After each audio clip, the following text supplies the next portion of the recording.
আপনারা আমার কথাটা অক্ষরে লিখে রাখেন। জীবনে কোনো দিন সুস্থ থাকতে হলে সকালে ঘুমাবেন না।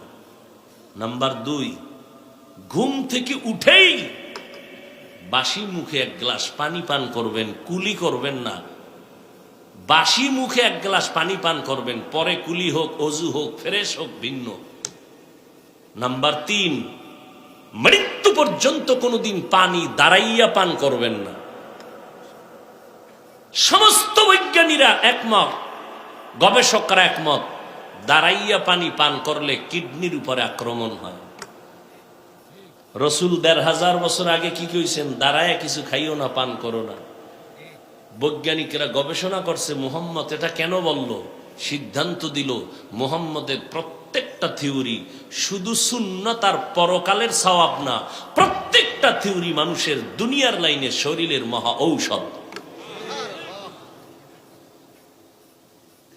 আমি তো ব্রাশ করি, মেসওয়াক করি, বহুদিন পরীক্ষা করে দেখছি মেসওয়াকের দ্বারা মুখের দুর্গন্ধ আর পরিষ্কার যেই পরিমাণ হয়, দুর্গন্ধ যায়। পৃথিবীর শ্রেষ্ঠ টাকা দিয়ে শ্রেষ্ঠ ব্রাশ কিনলেও মুখের দুর্গন্ধ মেসওয়াকের মতো ক্লিয়ার হয় না। আমি তো আর ব্রাশ একটা কিনি না, আমার তো আর বাজারে যাওয়ার উপায় নাই। গেলি কয় হুজুর কি কথা হয়, সেলফি বাথরুমটা বাইরে দিই, দরজা একজনে দাঁড়ায় দিছে। আমি কি তুই ঢুকলি না কেন?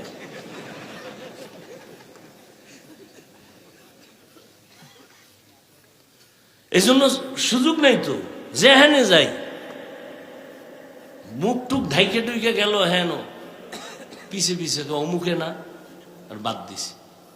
তো যদি 5 হয়ে যাই তো 1 বছরেরটা 100 লই আই, যেন আর যাওয়ার সুযোগ না থাকে। যাওয়ার সুযোগ হয় না, ঝামেলা। তো যাই হোক, এতক্ষণ যত কথা বললাম, আল্লাহ যাদের জ্ঞান রাখছে, চান কপালওয়ালারা, আল্লাহ দিয়ে তাকায় বলো, একটা কথা কি আমি অনর্থক বলছি? আমার ফায়দার জন্য বলছি? বুঝো কি পরিমাণ ভালোবাসা নিয়ে আইসে আড্ডায় বইছি। তোমার প্রতি কি পরিমাণ মোহব্বত আমার অন্তরে থাকার কারণে আমি বারবার যুবককে আঘাত করতেছি। তোমার ভিতরে তো সম্মান আমার থেকে বেশি, তুমি কেন এগুলো নষ্ট করতেছো? আজকে মা বাবার বরদোয়া নিয়ে বেঁচে আছো। সি সি সি সি। সেদিন খবর পাইলাম, আমি তো আর ফেসবুক চালাই না, আল্লাহর শুকর, আল্লাহ যেন মরণের আগে এই রাস্তায় না নেন। অনেক ভালো আছি, অনেক।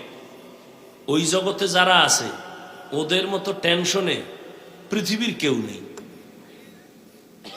যাই হোক, শিক্ষকের গায়ে হাত তুলছে এক ছাত্র।